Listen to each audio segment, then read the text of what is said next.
2 decades ago, the U.S. Army phased out its last light tank. Now the Pentagon has decided its infantry could use some lightweight armored firepower, and is looking to choose between at least 3 off-the-shelf designs by 2019. This initiative, called Mobile Protected Firepower, intends to outfit infantry brigades with their own 14 vehicle companies of armored fire support vehicles. The way, they no longer depend on separate heavy armored battalions to detach tanks to help them. The new light tanks would assist the infantry by blasting bunkers, fortified houses, machine gun nests and the occasional enemy armored vehicle.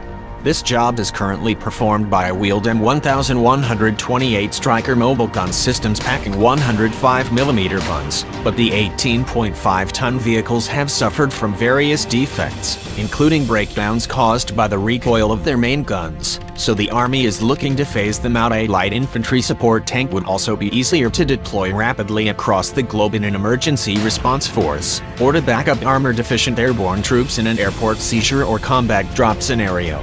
Once in theater, the smaller vehicles could cross lighter bridges, pass through narrow or city streets, and wade through marshier terrain than huge 70-ton M1 Abrams main battle tanks. Airborne troops might also appreciate mobile tank-busting firepower to mitigate their vulnerability to heavy armored counterattacks of the sort dramatized in films like Saving Private Ryan.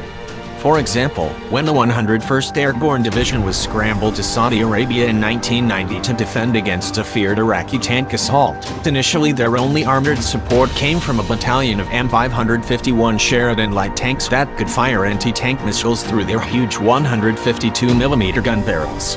However, the Sheridan was retired a few years later in 1996. It had long been disliked for its finicky gun missile system and limited survivability. Indeed, light tanks historically fared quite poorly against better armed and armored opponents, such as the M24 Chaffee tanks facing North Korea and T-34/85S in the initial clashes of the Korean War.